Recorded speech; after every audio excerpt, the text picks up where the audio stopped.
Is your PC feeling slow? Let's fix it.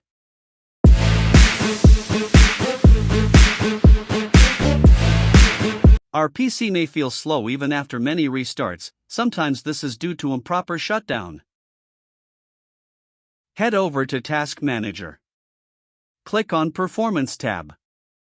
As you can see, my PC's uptime is 2 hours. Let's try to shut down the regular way. So my PC is back on, but let's check to see if the uptime changes. Head back to Task Manager and click on the Performance tab again. My uptime is still not reducing.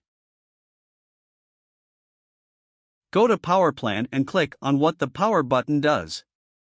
We have different options here which are disabled. Click on the text that says, Change settings that are currently not available.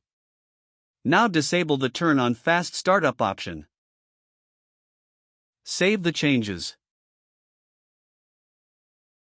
Now let's shut down the computer and power it back once more. So my PC is back on, but let's check to see if the uptime changes.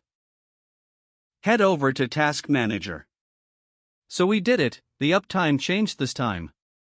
This is usually caused by fast startup, which in turn does not delete temporary data from memory, causing our PC to lag. If you found this helpful, a sub to the channel would be great. And I will see you later.